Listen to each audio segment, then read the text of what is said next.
Una vez alcanzado el punto más bajo del abismo más profundo, puedes encumbrarte hasta el más alto objetivo. En las bóvedas de las más profundas tinieblas se encuentra la simiente de la luz divina. Cuando se produce el cambio y una cosa desencadena la otra, la transformación no puede apreciarse de momento. Pero ha sucedido lo que debía suceder. Piensa en ello, deberás pagar hasta el último céntimo, y el sufrimiento es el pago parcial de tu culpa. El estadio de mayor sufrimiento es el punto de partida para alcanzar el más alto objetivo. Ahora percibí de nuevo aquel jadeo que me llegaba desde muy lejos, y solo más tarde me di cuenta de que era yo quien se había alejado, profundamente ensimismado, escuchando con atención la voz que me hablaba. Ahora, poco a poco, penetraban en mi conciencia las palabras febriles e incoherentes del margrave. Tu nombre. Bórralo de la pared. Bórralo de mi cabeza y de mi alma. Límpialo. No quiero. No puedo soportarlo. Oh, pobre de mí, déjame en paz. La llama empezó ahora a temblar con impaciencia y podía oírse con toda claridad, procedente de todas direcciones, la potente voz que resonaba terrible en los muros. La sangre solo puede ser lavada con sangre. He escrito mi nombre con sangre en la pared. Un brutal viento tempestuoso barrió la habitación. La figura desapareció. Desde los rincones se impusieron las tinieblas, porque las llamas se apagaron en ambos calderos y produjeron un humo asfixiante y denso, como si fueran dos enormes chimeneas. Ahora volvía a percibir el jadeo muy cercano, luego un ruido estrepitoso, como si un cuerpo pesado hubiera caído al suelo. El margrave se había derrumbado desvanecido y había arrastrado en su caída la mesa de 3 patas que sostenía el caldero de cobre. Mareado y medio inconsciente, me puse a buscar el mechero, pero entonces se apoderó de mí una debilidad mortal. Me temblaban las rodillas, y bajo la larga túnica blanca todo mi cuerpo estaba empapado de un sudor frío y pegajoso. Tuve que sentarme. Y es que no podía acostumbrarme de nuevo a la realidad de mi existencia corporal. Mi conciencia se sumergía una y otra vez en el anchuroso y tremendo océano del mundo de los espíritus como una pequeña isla azotada por la tempestad. En algún lugar de esa isla yacía el margrave desvanecido, o muerto en la oscura habitación de una torre llena de humo y de pesados vapores, y muy alejado de él había alguien sentado en una silla sin respaldo, con el cuerpo inclinado hacia adelante, una tela blanca pegada al cuerpo y una marchita corona de verbena alrededor de la frente. Carecía de cualquier referencia respecto a esa imagen. Se alejaba cada vez más a medida que se iba desdibujando, y de pronto las tinieblas cayeron también sobre aquel tormentoso y bucólico paisaje interior. No sé cuánto tiempo transcurrió de esta manera, mientras estaba en ese estado crepuscular, aunque sin llegar a perder el sentido, desprovisto de toda coherencia, pensamientos y formas que, como más tarde llegué a saber por experiencia, se parecían mucho al estado entre la muerte y un nuevo nacimiento. Un frío amanecer, encapotado, de un gris sucio, se derramó por la abertura de las estrechas ventanas. La luz plomiza se arrastró como un líquido espeso sobre el altar apagado, la mesa de 3 patas caída y sobre el cuerpo sin movimiento que yacía boca abajo, alrededor del cual se extendía el lienzo blanco. La corona de verbena se había deslizado hacia atrás por el cráneo deforme y la mano de dedos delgados y nudosos yacía extendida sobre el suelo. Alguien llamó a la puerta y se oyó una algarabía de voces. Yo era incapaz de mover mi cuerpo rígido. No podía ni sentir temor ni escapar de los acontecimientos que se me avecinaban. El ruido ante la puerta se hizo cada vez mayor, los discretos golpes se convirtieron en un enérgico y estruendoso aporreo. No me moví, y él tampoco, cuando echaron la puerta abajo. Levantaron al duque del suelo y lo sentaron sobre una silla. Con expresión horrorizada y el rostro cubierto de sudor, el médico se ocupó de él. Le hizo una sangría y le dio a oler vinagre y anís. El enjuto clérigo, con su hábito negro, el Raíer Bertoldus, salpicó su cara y la zona del corazón con agua bendita. El margrave abrió los ojos. Miró boquiabierto a su alrededor con una mirada velada, y cuando me vio, se encendió en sus ojos un espanto ilimitado. Agarró de forma convulsiva el brazo de Ralibraer Bertoldus, lo atrajo hacia sí y le murmuró algo al oído. Frater Bertoldus dejó caer su mirada sobre mí. Y en esos ojos, en los que resplandecía una sombría y malvada satisfacción, leí mi destino. 8. En el punto más bajo del abismo más profundo. Aturdido e indefenso me entregué a las manos rudas y enfurecidas que me agarraban con fuerza. Me arrastraron por una desgastada escalera que descendía hasta el pasadizo que discurría por debajo del castillo. La humedad producía en las ranuras de las piedras una viscosa papilla verde. Pensé que ya habíamos llegado a nuestro destino allí abajo cuando entramos en una casamata sin ventanas, cuya puerta oxidada se abrió con un chirrido a la temblorosa luz de las antorchas, pero me equivocaba. Del suelo, en el centro de la celda sobresalía una argolla de hierro. Pasaron una cadena por ella, la colgaron de un gancho que había en el techo, y a continuación 3 hombres se pusieron a tirar de ella. La piedra circular, de un grosor de medio metro, se desprendió con un gran estruendo. De la abertura brotaba un olor a moho y a podrido que me dio de lleno en el rostro. Me ataron una cuerda alrededor de las caderas y me empujaron al pozo. En el momento en que mis pies dejaron de tocar el suelo, me sobrevino de nuevo un pánico consciente, fruto del instinto físico de supervivencia. Me bajaron por un estrecho pozo de piedra con las paredes que rezumaban agua. Mientras me golpeaba hasta hacerme sangre con las aristas de las piedras y flotaba hacia abajo, expié algunas culpas, o por lo menos así lo creo. De mi garganta salió un grito que hizo enmudecer aquel miedo demencial. Este viaje a los infiernos duró lo que a mí me pareció una eternidad, hasta que mis pies se hundieron en el agua helada, cuyo cerco paralizador fue subiendo por encima de mis rodillas para alcanzar mis caderas, donde se detuvo. Ahora tocaba el fondo. La soga que arrojaron detrás de mí cayó sobre mi cabeza y me produjo un dolor mojado y cáustico. Oí el ruido de la piedra que descendía a toda velocidad, y la abertura se cerró. Mis manos palparon las piedras resbaladizas y cubiertas de verdín. El duque quería estar seguro de que me tenía a mejor recaudo que a Salomón Trismosin. De allí no podía escapar nadie. Me llevé la mano al pecho. La caja estaba en su lugar. La caja. El elixir. El elixir de la vida eterna. Me eché a temblar. De un solo y brusco tirón me arranqué la bolsa de cuero del cuello y la lancé al agua. No. Rogué, Señor del cielo. No. Señor Dios, ayúdame. Dios mío, perdóname. Pero esto no. Me encontraba allí de pie y esperaba horrorizado lo que fuera a sucederme ahora. A mi alrededor no había nada más que aquella pestilencia y la oscuridad. De las piedras del pozo el agua goteaba de forma constante y regular sobre mí. No tenía ni la más leve noción del tiempo. Conté las gotas, pero luego lo dejé.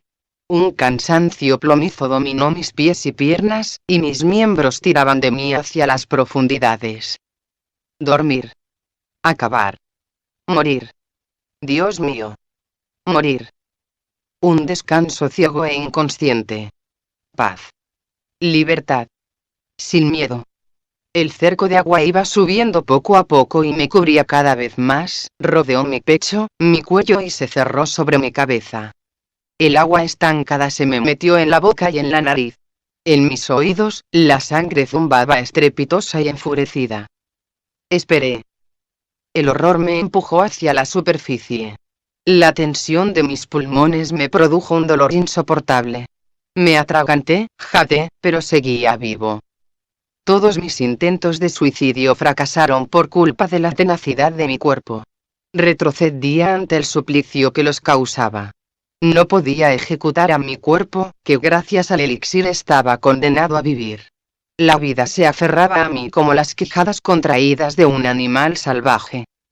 Así que debo seguir viviendo, también aquí en esta sepultura tapiada, sin descanso y sin esperanza, durante años, quizá durante siglos, si es que se olvidan de mí y me dejan consumirme aquí abajo. Este era ciertamente el punto más bajo del abismo más profundo. En mis entrañas se agitaba el hambre. Lloré y grité. Me maldije a mí mismo y a Rochard, maldije a Dios y a mi vida. Luego supliqué, pidiendo clemencia. El agua goteaba. 100. 1000. 10.000. 100.000 gotas. Recé a los demonios y a los poderes de las tinieblas. Aporreé las piedras y las golpeé hasta que los puños me sangraron. La tortura del hambre me llevó a arrancarme la carne de los brazos. El agua goteaba, y yo contaba las gotas. ¿Era mañana, mediodía o noche? ¿Cuántos días habían pasado ya? ¿Cuántos años? ¿Desde hacía cuántos siglos me estaba consumiendo allí?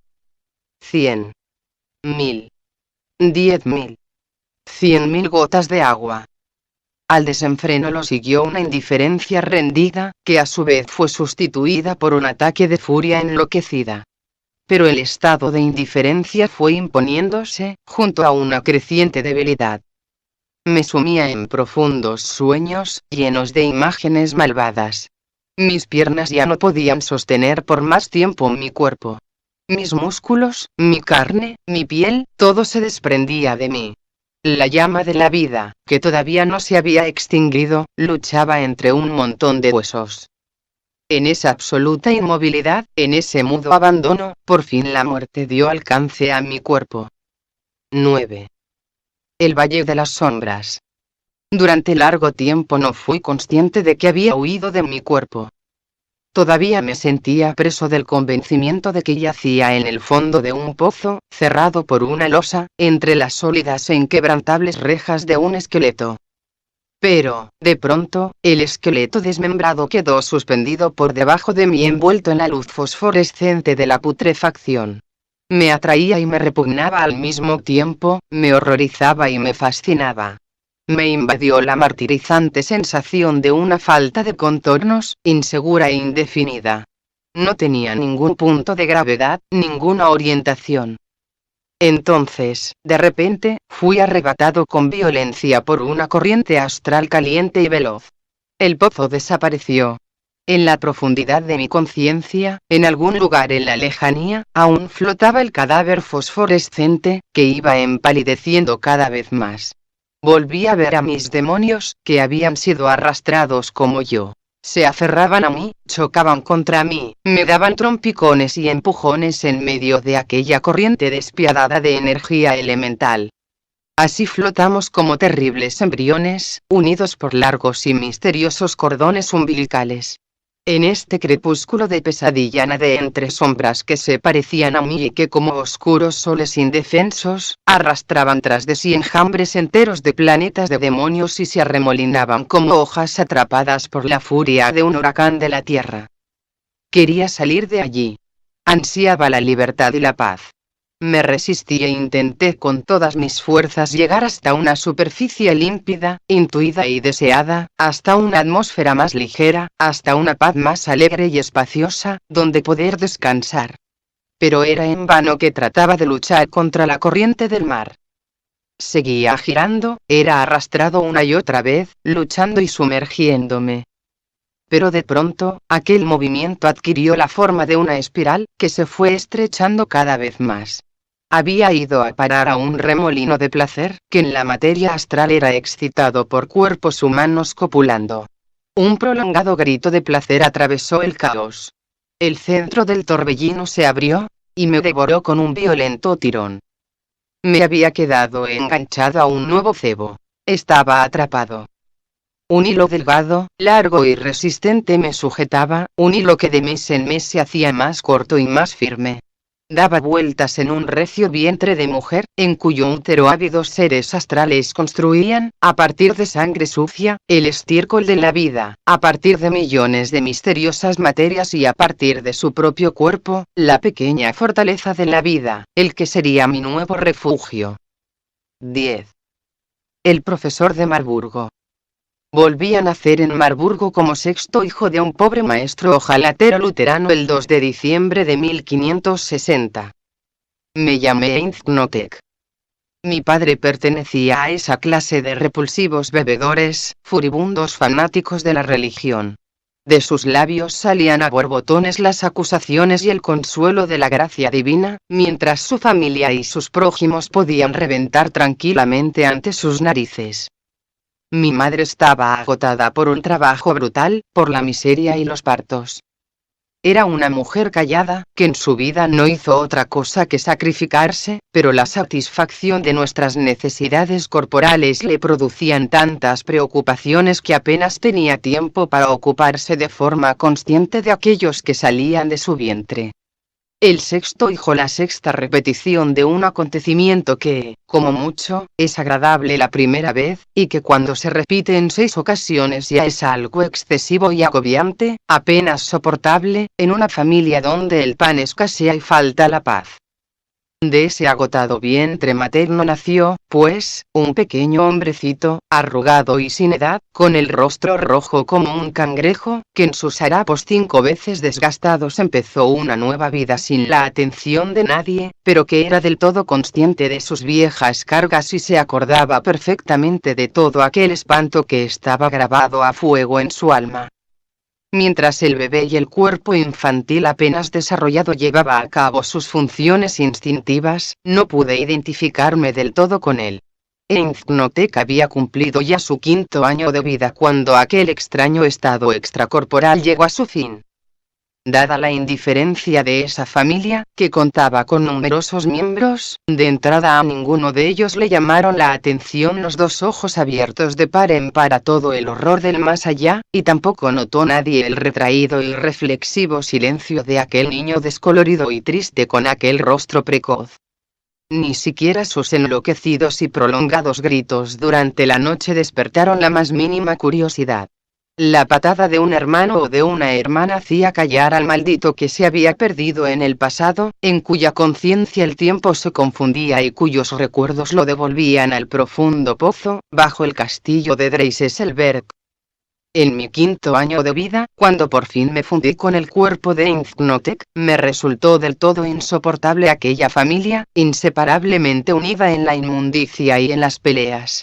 Nuestra vida se desarrollaba en una amplia cocina con el suelo de tierra apisonado, en la más estrecha proximidad de las mutuas necesidades físicas, con todo el trabajo, con todo el ruido y todos los olores que los acompañan. Del vientre del enorme fogón surgía el denso olor de las comidas. En un rincón había un barreño en el que siempre había ropa sucia en remojo. Durante el día, aún nos repartíamos en cierto modo por allí y por allá. Los chicos mayores aprendían un oficio en el taller, mi hermano mayor era ya aprendiz de un barbero, una circunstancia que me llenaba de un ridículo orgullo. Trataba a su familia con altivez y utilizaba expresiones finas.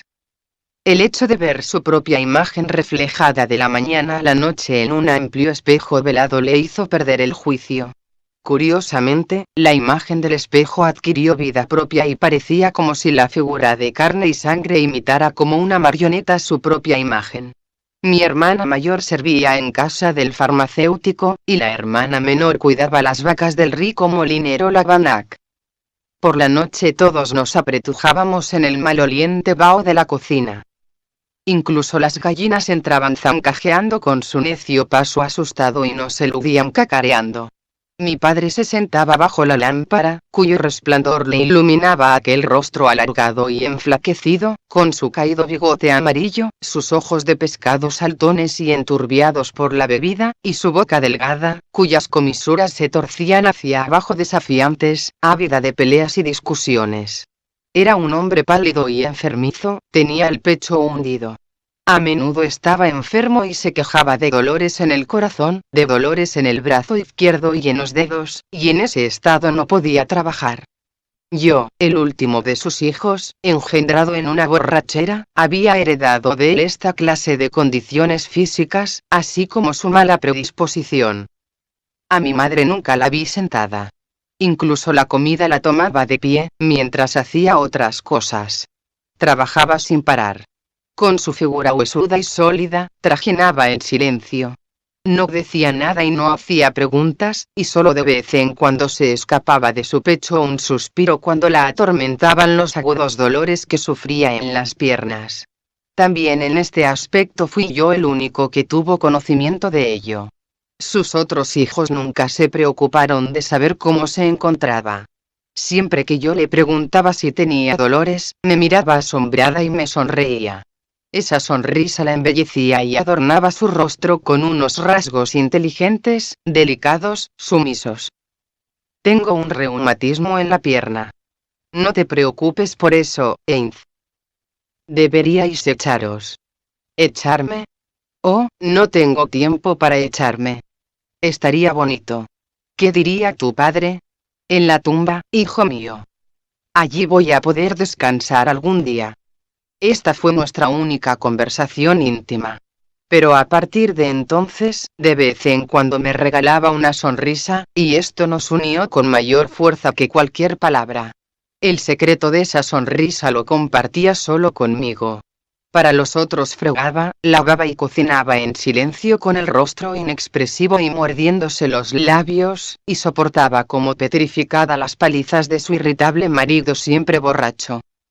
Por el contrario, mi padre hablaba sin parar. Cada emoción de su vida la relacionaba con sentencias tópicas y ampulosas. En cuanto alguien lo contradecía, se enfurecía de inmediato, pasaba al ataque personal y actuaba con maldad.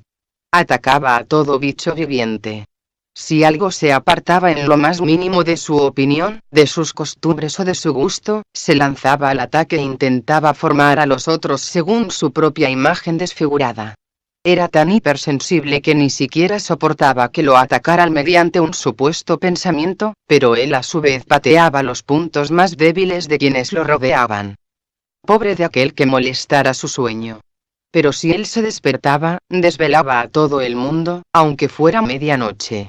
Y cuando estaba borracho, lo que sucedía con bastante frecuencia, su locuacidad adquiría proporciones amenazadoras. Entonces cogía por banda al primero que veía y lo apabullaba con un sermón interminable y odioso, planteaba preguntas, las respondía él en lugar del delincuente, lo cargaba con los 7 pecados capitales y lo mandaba directo al infierno. Puedo recordar la ira sorda que me asaltó un día en que mientras mi madre fregaba de rodillas el amplio y sucio sillar de piedra de la entrada con un trapo en sus manos enrojecidas, hinchadas y agrietadas por el frío de la mañana, mi padre, de pie ante ella, con las piernas abiertas y un rostro sombrío, severo y autocomplacido, la leccionaba acerca de los mandamientos de la religión. Él mantenía levantados 2 dedos huesudos y bastos a modo de advertencia y lanzaba las palabras como anatemas, con las cejas fruncidas y los ojos saltones. No debes poner en juego tu alma, desdichada. ¿Crees tú también que en nuestra confesión puedes sobornar a la gracia de Dios con algunas indulgencias? Hay que actuar. El diablo está siempre al acecho. Una reflexión omitida, la menor de Hadeth, bastan para abrir una grieta hacia el infierno. Allí no estaré a tu lado para vigilarte. Borra de tu alma la ignominia de la pereza, porque en ese día llamarás en vano a Dios y Él te dirá, no te conozco. La noche anterior 2 de sus compañeros lo habían arrastrado hasta casa desde la taberna. Lo cogieron por las manos y los pies y tiraron de él por todo el camino empedrado, cubierto de desperdicios y apestosos charcos. Mi madre lo cambió de ropa, le ayudó a vomitar y luego lo llevó a la cama. Cuando por la mañana despertó de su pesada borrachera, la casa ya estaba limpia y el desayuno preparado sobre la mesa. Los niños se habían ido todos al trabajo, pero yo yacía boca abajo en lo alto de un amplio armario y contenía la respiración para evitar que me viera y me cubriera con los turbios espumarajos de su cabeza desquiciada. Por lo tanto, aparte de mi madre no quedaba nadie sobre quien descargar su resaca. Así pues, se irguió ante aquella pobre mujer agotada y afligida y fue lo bastante sinvergüenza como para predicarle acerca de las buenas obras. Siempre que podía me marchaba de casa y vagaba por la orilla pedregosa y cubierta de hierba del Lan, que serpenteaba verde y cristalino en su cauce. Nuestra mísera choza estaba en la orilla izquierda, pero bastante lejos, en una callejuela maloliente. En la orilla derecha, en la cima de una montaña, cuyas laderas pobladas de bosques ascendían al principio con suavidad para alzarse luego con una pronunciada pendiente casi vertical, había un viejo castillo. Aquel edificio me aterrorizaba, porque su situación y sus contornos ennegrecidos que se recortaban en el cielo crepuscular, me recordaban el castillo de Dreiselberg. En cuanto lo veía, se me presentaba aquel esqueleto que se pudría en el agua helada del pozo. Lo veía y lo sentía, como si siguiera perteneciéndome. El gótico noble y severo de la iglesia de Elizabeth conjuraba el recuerdo de Nuremberg, por cuyas callejuelas empinadas y estrechas había andado siguiendo en el pasado a Rochard como un lobo hambriento. Yo debía tener unos 9 años cuando durante mi vagabundeo por la calle de la universidad, vi la delgada figura de Corneja de Amadeus Bar, el bibliotecario del conde de Zollern, con una hogaza de pan blanco desnuda bajo el brazo. Era él sin duda el amigo de Edward Rochard, el muerto resucitado a la vida, cuya curación milagrosa había sido el inicio de mi tragedia. La sorpresa de este encuentro me cautivó de tal modo que olvidé toda precaución. No pensé que desde nuestro último encuentro yo había cambiado por completo en mi aspecto externo y que ahora, en el cuerpo de un sucio rapazuelo de 9 años, seguía huyendo de aquellas consecuencias que me pisaban los talones de forma vivísima. De un modo impersonal y deslumbrado me alegré de verlo, como aquel que estando en el extranjero se alegra de encontrarse con un solitario compañero de fatigas. Me dirigí a él. Magister, sois vos. ¿Cómo habéis llegado hasta aquí? Me dedicó su habitual mirada distraída, perdido siempre en cualesquiera especulaciones. ¿Cómo? ¿Qué me dices? ¿Qué quieres, pequeño? ¿Quién eres? Las palabras se quedaron atascadas en mi garganta. Me miré de pronto y entonces, desconcertado y horrorizado, emprendí la fuga. Mientras lo hacía oí a mis espaldas su sorprendida voz ronca. Espera. Detente. No huyas, no voy a comerte. ¿De dónde? Pero yo seguí corriendo, jadeando, acelerando el paso, corría donde me condujeran mis pies, cruzando el largo puente de madera sobre el Lahn, por las calles resbaladizas, llenas de barro, y solo me atreví a detenerme a descansar cuando llegué a un pequeño cobertizo de herramientas que había detrás de nuestra casa, después de haber cerrado la puerta a mis espaldas. ¿Quién eres? Resonaba la pregunta de Amadeus Bar en mi interior. ¿Qué deberla haberle respondido? ¿Qué tendría que haberle contestado esta pregunta? Yo era Hans Burgner, el asesino de un anciano dulce, sabio e indefenso. Yo había matado al mago que sabía con toda certeza que yo atentaría contra su vida y que, sin embargo, no se había defendido. Yo le daba lástima, la víctima lloraba por su verdugo. Oh, ahora sabía por qué. Lo había comprendido, porque en una ocasión, mucho más tarde, después de muchos nuevos sufrimientos, me habló en el círculo mágico de Tiza y me dijo lo siguiente. La Tierra es una oscura silueta que se refleja en el océano astral. En ese espejo todo está al revés. De tal manera que lo malo es bueno, y lo bueno, malo.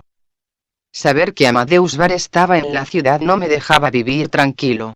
Me sentía lleno de una ansiosa curiosidad.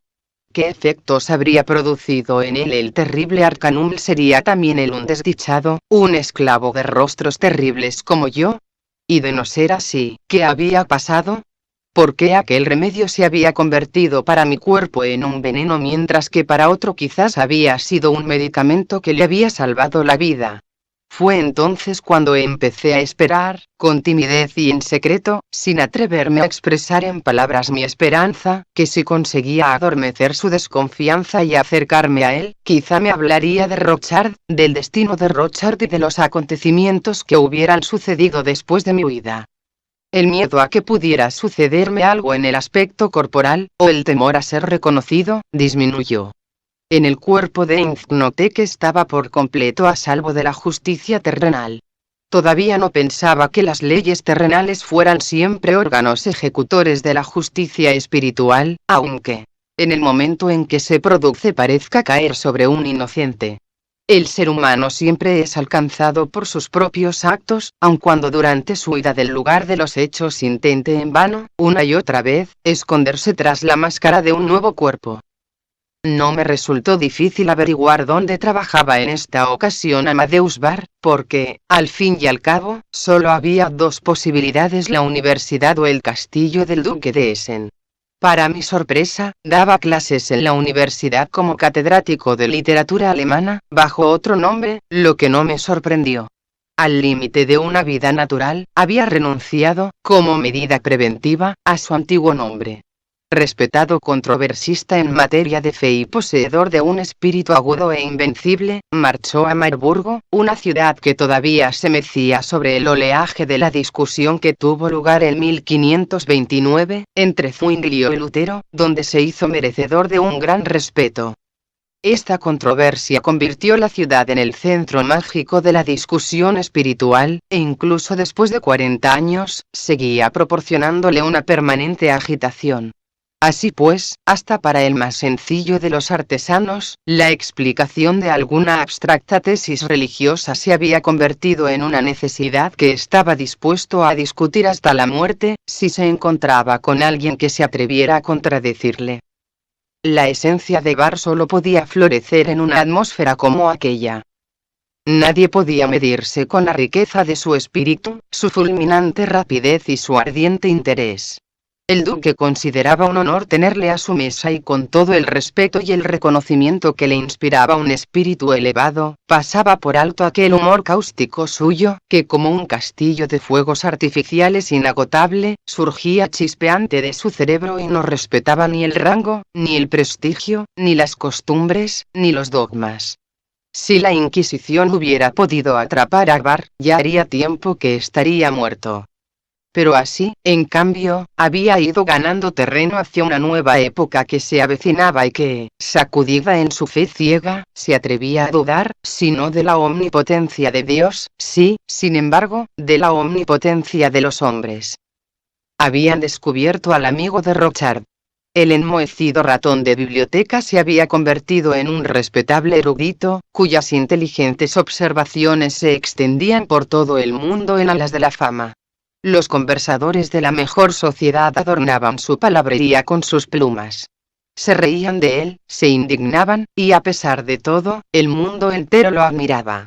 Pero, por lo que se refería a su aspecto externo, no había cambiado en absoluto. Parecía llevar todavía la misma capa que usara en sus tiempos de Nuremberg, cuando se alojaba en aquel oscuro agujero junto al taller de sastrería.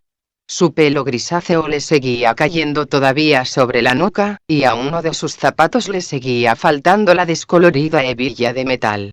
Sus ropas estaban llenas de manchas y de hilachas, pero también esto se le consentía, ya que sus palabras hacían olvidar su aspecto. Me dediqué a rondar cerca de su alojamiento hasta que pude prestarle algunos pequeños servicios. Vivía en la habitación de arriba de un pastelero que elaboraba un exquisito pan especiado llamado Lebkuchen. Su ventana quedaba por encima de la tienda, justo sobre una pequeña hornacina en la que había una estatua de la Virgen. Cuando hacía buen tiempo, desde el escalón más alto de la escalera de la casa de enfrente podía ver su figura, inclinada sobre un libro. A veces se levantaba, recorría la habitación con espíritu ausente, se detenía, hacía gestos impacientes y de rechazo y hablaba consigo mismo. En ocasiones, me sentía inclinado a creer que también a él lo asustaban la chusma astral de ocultas emociones. Veía cómo los demonios lo rodeaban en un amplio círculo, pero se me hacía incomprensible el motivo por el cual no se le podían acercar más. Estaba envuelto por un círculo brillante de pureza, como si se tratara de una fogata que se hubiera encendido en algún rincón de la selva para mantener a una distancia respetable a las fieras salvajes. Más adelante, cuando le conocí más de cerca, descubrí que durante sus paseos solitarios se peleaba con cosas bastante abstractas que debatía consigo mismo, y que se servía a menudo de terribles argumentos. A veces se detenía ante la ventana y miraba a la calle con mirada ausente, sin ver nada. De poco servían mis gritos, mis saltos y silbidos, ni siquiera una vez conseguí que me llamara al orden. Pasaron las semanas, y por fin pude atraer su atención hacia mí, pero incluso entonces, solo salió de su ensimismamiento porque al parecer echó algo en falta. Escribía. Con una larga pluma gris garabateaba apretadas líneas una bajo otra. Trabajaba desde hacía horas y ya empezaba a oscurecer. Durante todo el día no había comido nada y su estómago empezó a reclamarle sus derechos, pero él, al parecer, no tenía todavía ningunas ganas de apartarse de su tema. Indeciso e inquieto, se asomó a la ventana, inclinándose hacia afuera, buscando algo, y sus ojos se encontraron con los míos. Pareció alegrarse al verme, o quizá fue simplemente la muda oferta que le hice llegar lo que lo llevó a llamarme para que le llevara pan y leche. Me tiró el dinero por la ventana. Entonces comprendí que, con voluntad y paciencia, el ser humano está en situación de esperar el cumplimiento de todos sus sueños. Con el corazón que me latía de emoción, subí la ancha escalera de madera, llevando bajo el brazo una hogaza de pan caliente con su corteza rojiza, que me calentaba de forma agradable el costado, y con un tazón lleno de leche, todavía tibia y espumosa. El campesino la había ordeñado ante mis ojos de las hinchadas ubres de la vaca pía. Sabía que había llegado el momento de establecer entre nosotros una relación más estrecha. Tenía un plan que había preparado con todo detalle. Tuve que llamar con los nudillos a la puerta, ya que aquel hombre menudo se había perdido de nuevo por la vía láctea de sus pensamientos. Preguntó: ¿quién anda ahí? Ni siquiera se acordaba de mi existencia ni del encargo que me había hecho. Cuando por fin comprendió de qué se trataba, entonces no atinaba a encontrar la llave. Pero por fin logré entrar en su agradable estancia, en la que reinaba un enorme desorden. Los objetos de uso cotidiano aparecían en los lugares más sorprendentes, entre los numerosos infolios, los rollos de escritura y los gastados manuscritos cubiertos de líneas de un negro verdoso. Revolvió debajo de la cama, buscando una vela, mientras rezongaba para sí y me alentaba al mismo tiempo. Oh, esto sí que debería. ¿Dónde habrá ido a parar esa maldita cosa? Enseguida, hijo mío. Solo quiero encender una vela para que haya algo más de luz. Dios mío, Padre Celestial. Exactamente así había estado hurgando en busca de una vela en el crepúsculo matutino cuando le llevé la carta de Rochard. Ahora mismo te daré algo por tus servicios. Poco a poco, mis ojos se acostumbraron a la penumbra en que estaba bañada su habitación. A la luz de la media luna vi cómo, sorprendido, hacía girar en su mano un birrete que sacó de debajo de la cama, del que sobresalían los restos de una vieja pluma. Cuando por fin comprendió qué clase de objeto tenía en la mano, lo lanzó impaciente lejos de sí. Luego se inclinó jadeando y esta vez sacó una vela. Fue a parar ahí la pasada noche. Me explicó. Y todavía no había tenido tiempo de sacarla. ¿Prefieres dinero o dulces? En tu lugar, yo preferiría ambos. Yo tenía la garganta seca, a causa de la emoción ahora. No quiero ni dinero, ni dulces, magister. Si tenéis la bondad de permitírmelo, quisiera traeros cada día leche y pan. Quisiera ordenar vuestra habitación y serviros en todo aquello que necesitéis, cortar madera, calentar la habitación, ir a buscar agua. La luz de la vela llameó y se alzó por encima de mi cabeza. El profesor mantuvo la vela en alto y me miró asombrado a la cara. Sus hundidos e inteligentes ojos de pájaro observaban inquisidores mi figura y mis rasgos, luego se inclinó pensativo, acercándose más. Ya te he visto antes en algún lugar, ¿no es cierto? Sí, dije en voz baja. En la calle de la universidad y luego aquí, delante del edificio. Claro. Ahora me acuerdo. Bien, cuéntamelo todo. ¿Qué es lo que quieres? Pero no te me vuelvas a escapar. ¿De dónde has salido?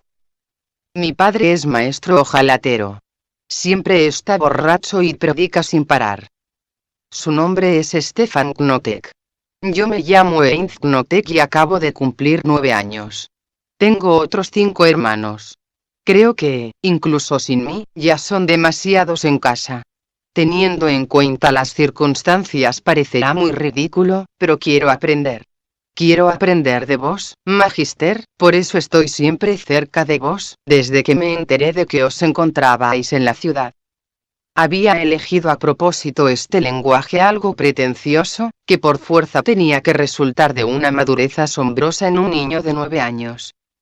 Aquel hombre menudo se sorprendió tanto que se quedó sin habla. Me miró con fijeza, reflexionando en su interior, sin poderme ubicar en ninguna parte. Suplicante, me incliné más, acercándome, porque me di cuenta de que la lástima y el interés luchaban en él contra un leve rechazo. Os lo ruego. Os lo ruego con toda mi alma, Magister, ocupaos un poco de mí, ya sé leer y escribir. ¿Dónde has aprendido? Con un viejo libro. A escondidas y ¿tú solo? Ese. Sí, ahí ya veo que no me creéis. No. Pero puedes convencerme. Despacio, puesto que apenas podía apartar la mirada de mi rostro, se dio la vuelta, se acercó a la mesa, puso la vela encima y cogió un libro. Ven aquí. Me dijo. Abrió el libro al azar, por una página cualquiera, siéntate y lee. La invitación era firme y seria. Cogí el libro y acerqué más la vela a mí. Los dos nos comportábamos con solemnidad, como si fuéramos a iniciar una actividad mística. En medio de la increíble tensión de aquel momento, contemplé perplejo mi delgada mano de niño, tan escuálida que tenía una tonalidad blanco-verdosa, con las uñas sucias, mientras que en mi cerebro se ocultaba la vieja y cansada conciencia de mí mismo. Puse un dedo entre las páginas abiertas y pasé las hojas hasta llegar a la que tenía el título. Era el segundo tomo de los apócrifos y pseudoepígrafes del Antiguo Testamento, un ejemplar escrito a mano, muy poco corriente, encuadernado en cuero. Empecé a descifrar despacio la escritura gótica vertical. Llegarán días en que los habitantes de esta tierra serán sacudidos con violencia. El ámbito de la verdad quedará a salvo y la tierra de la fe no dará frutos. La injusticia se multiplicará, más aún que cuanto hayas conocido y vivido hasta hoy. Y esta tierra que hoy contemplas como dominador, será un desierto infranqueable y despoblado. Si el Todopoderoso te permite vivir, verás el caos una vez transcurridos los tiempos triplicados. El sol iluminará de pronto la noche. Y la luna el día. La sangre goteará de los árboles, y las piedras gritarán. Los pueblos se alzarán, y en apariencia, no habrá ninguna escapatoria. Y se hará con el poder aquel a quien no esperan los habitantes de esta tierra, el Anticristo. Mi aguda voz de niño sostuvo la carga de aquellas graves palabras, como si tuviera que aguantar con mi frágil cuerpo un peso de toneladas. El catedrático me quitó el libro de las manos sin decir una palabra, puso papel, pluma y tintero ante mí y empezó a dictar. Mientras yo escribía, sentía que de vez en cuando se inclinaba sobre mí, para ver lo que hacía. Los pájaros huirán volando. El mar de Sodoma escupirá a los peces y la voz de la noche será como un rugido, que algunos no comprenderán, pero todos lo oirán. En muchos lugares se abrirán abismos y el fuego seguirá brotando durante largo tiempo. Los animales salvajes abandonarán sus guaridas. Las mujeres parirán monstruos. Los amigos se convertirán de pronto en enemigos. La razón se ocultará, la sabiduría se refugiará en su tumba. Muchos lo buscarán y no lo encontrarán. La mano débil e inexperta de Einzknotek solo podía transmitir con dificultad y torpeza los conocimientos de escritura de Hans Burgner, pero a medida que escribía se fue habituando cada vez más.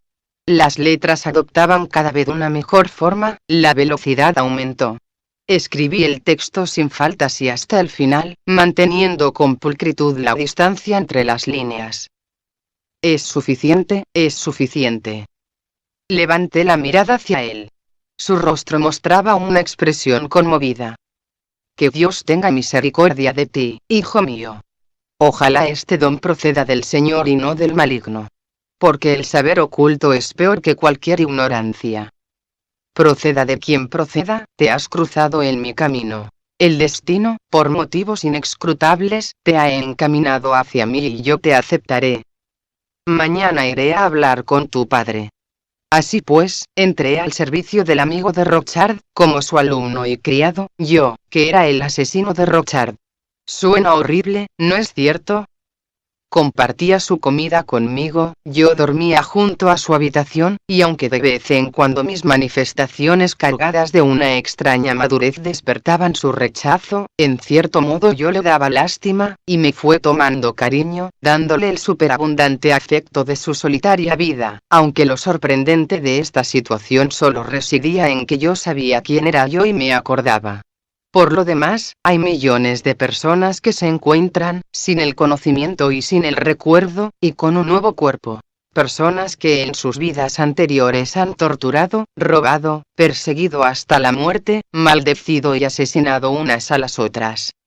Las madres traen al mundo a su peor enemigo y lo acuestan en la misma cama que al hermano y a la hermana, habiendo sido quizás él o ella el verdugo del otro. Por lo que a mí respecta, yo ya era un coetáneo menos peligroso que algún seguidor de Amok de esta clase, en el que la venganza de la represalia dormitaba paralizada, y de vez en cuando, de forma inesperada, hacía explosión en él y caía sobre aquel que le debía algo. Yo ahora era incapaz de matar gracias a aquel acontecimiento horrible que hizo germinar en mí la verdad, es decir que yo mismo me habría ejecutado si llegara a asesinar a alguien. No habría conseguido robar y asaltar, porque estaba convencido de que al robar solo estaba privándome a mí mismo de los dulces regalos que me ofrecía el decurso procedente del propio crecimiento. No quería más que ser libre y encontrar la fórmula que me ayudara a salvarme del infierno. 11. El magister y su enemigo. Mi padre no puso ningún reparo. Incluso se sintió orgulloso de que el famoso catedrático hubiera tomado a su hijo como discípulo. De todas formas, mi organismo estaba tan deteriorado, tan debilitado y tan enfermo, que habría sido imposible que aprendiera un oficio como artesano. Pero fue mi madre la que hizo el milagro, ese milagro de cuyo secreto Cristo había dejado como bendito testamento, después del misterio de la multiplicación de los panes y de los peces, a las madres que tenían las manos agrietadas de tanto trabajar, las espaldas encorvadas y las piernas hinchadas. En las manos de esas mujeres se multiplica el pan, surgen de la nada tesoros de comida y de ropas en los arcones, como por arte de magia, y en sus flacas bolsas las monedas crían.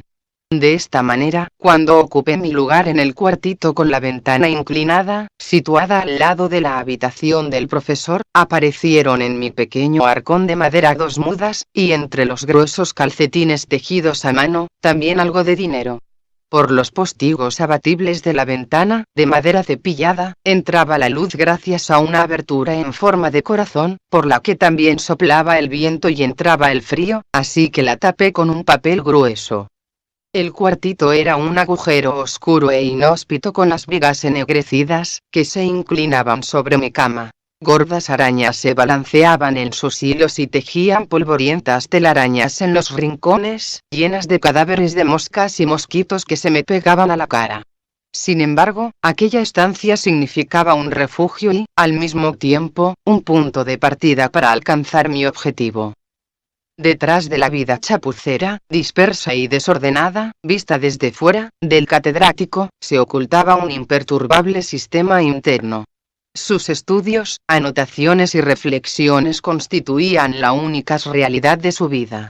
Todas las cosas que llenan a un ser humano medio rango, respeto, éxito, placeres y bienes, no eran para él más que efectos secundarios, molestos y superfluos. Un mal necesario. Más adelante, también descubrí que entre su afilada lengua, su cáustico y mordaz humor y su naturaleza compasiva y comprensiva capaz de ponerse en el lugar de cualquiera, existía una violenta contradicción. Esta sorprendente doblez luchaba en su interior como 2 almas en un solo pecho. Sus ojos descubrían en todos los ámbitos de la vida lo caricaturesco, lo grotesco, la necedad y la hipocresía de la vida. En su cerebro, estas observaciones se convertían de inmediato en brillantes pensamientos que la rica fuente de su creatividad refundía en formas irresistibles.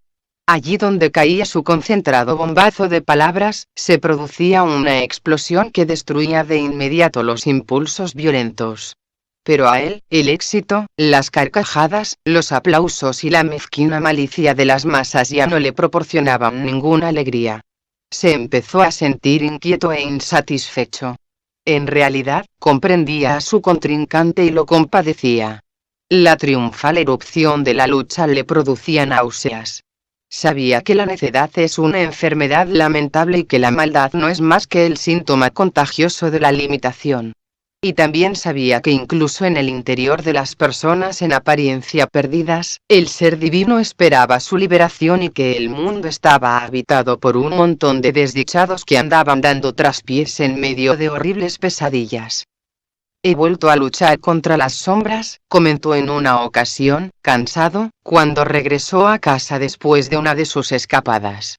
Había vuelto a pasar un rato en el círculo de sus colegas y diseccionado en vivo con su ingenio al mojigato y rencoroso profesor de teología, para franco deleite del grupo. Y allí quedó entonces el gran hombre, arrellanado entre los cadáveres de sus derrotados argumentos, mudo, jadeante, con el corazón lleno de rabia e impotente. No hubo nadie que lo compadeciera, porque tampoco había nadie a quien él no hubiera escandalizado ya con su ego ensoberbecido, tiránico, susceptible en grado enfermizo, y con su engreída prepotencia. Pero, de pronto, al catedrático le dio lástima. La compasión se apoderó de él como era habitual, de modo brutal y a traición, como un dolor físico.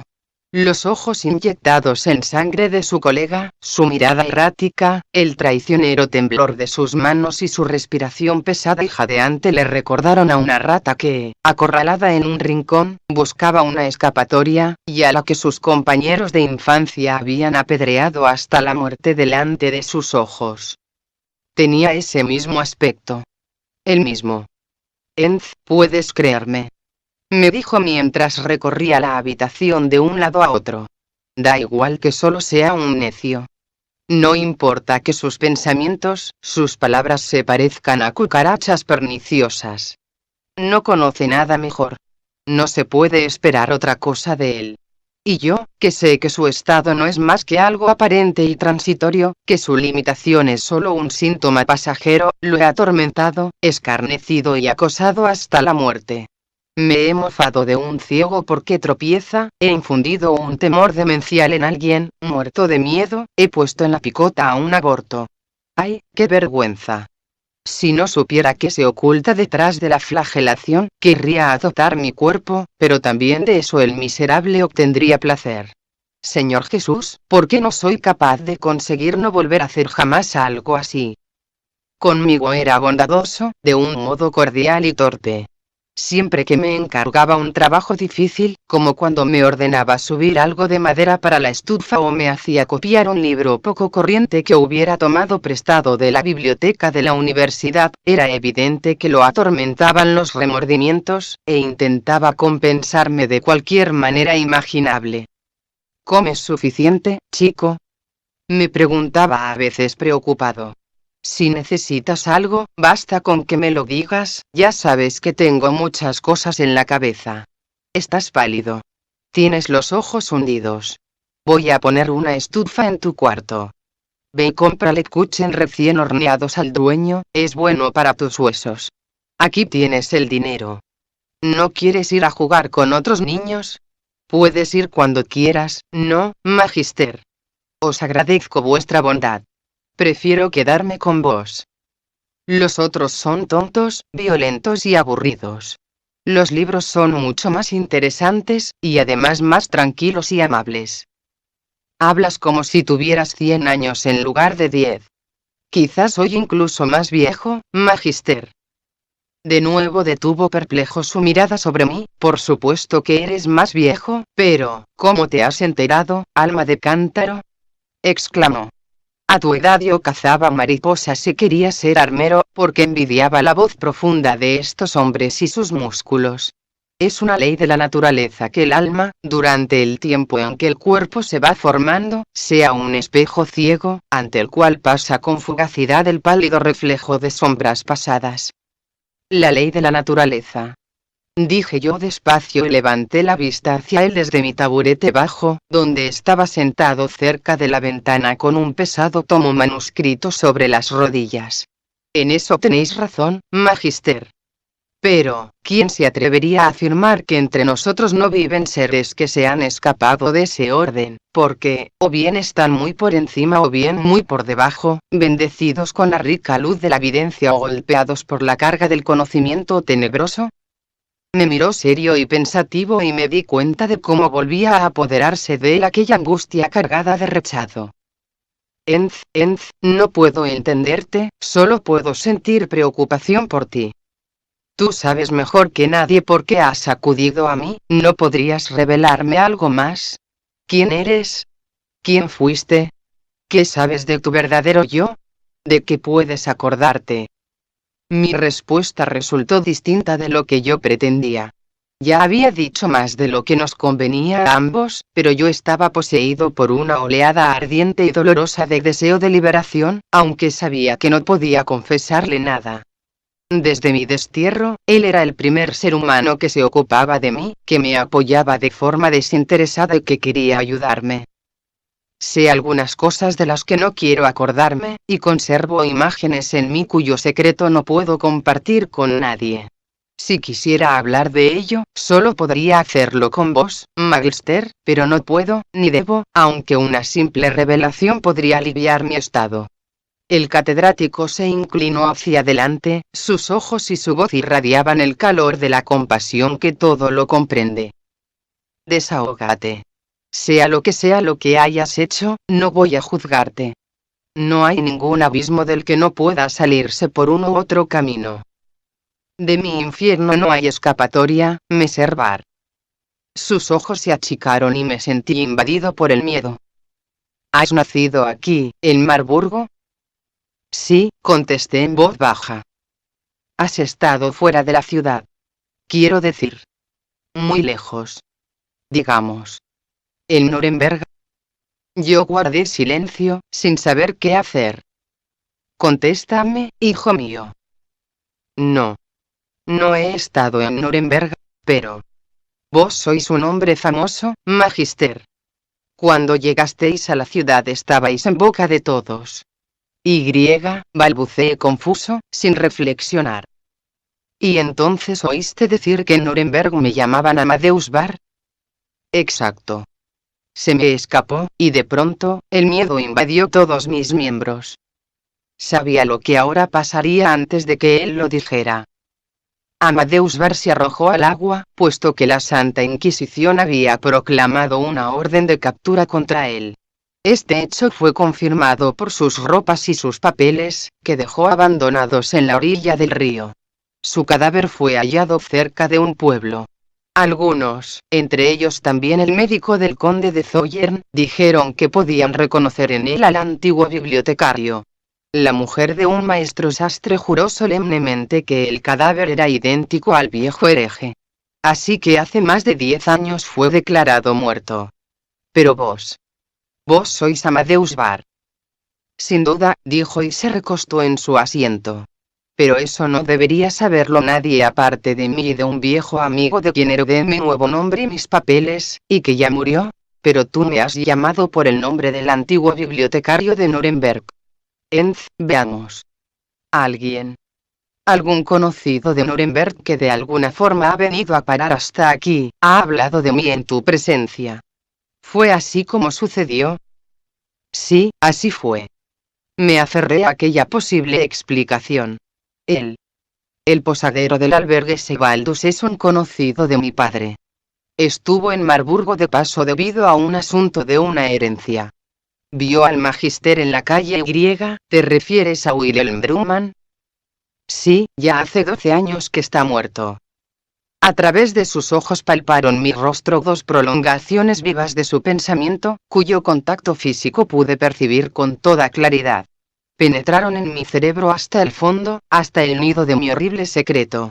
Un brutal terror interior, un deseo de emprender la huida se apoderó de mí. Me levanté y con un movimiento involuntario di un paso hacia atrás. Detente, hijo mío. Me dijo con voz firme y tranquila. No debes temer nada de mí. Me doy cuenta de que has buscado mi compañía con un firme objetivo.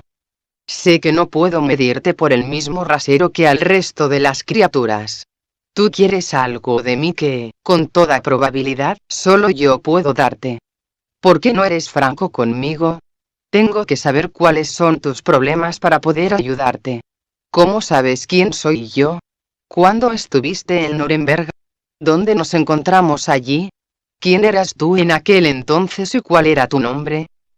Lo miré a los ojos. Estaba a punto de estallar por dentro, tanto era mi deseo de comunicación y de liberación, pero permanecí callado. Mis labios estaban sellados por el miedo, por la desconfianza y por el horror que me causaba mi acción, y permanecieron cerrados con firmeza, como las puertas de una prisión. ¿Cargas con una gran culpa? Incliné la cabeza, las lágrimas brotaron de mis ojos y empecé a sollozar de forma convulsa y cada vez más desesperado.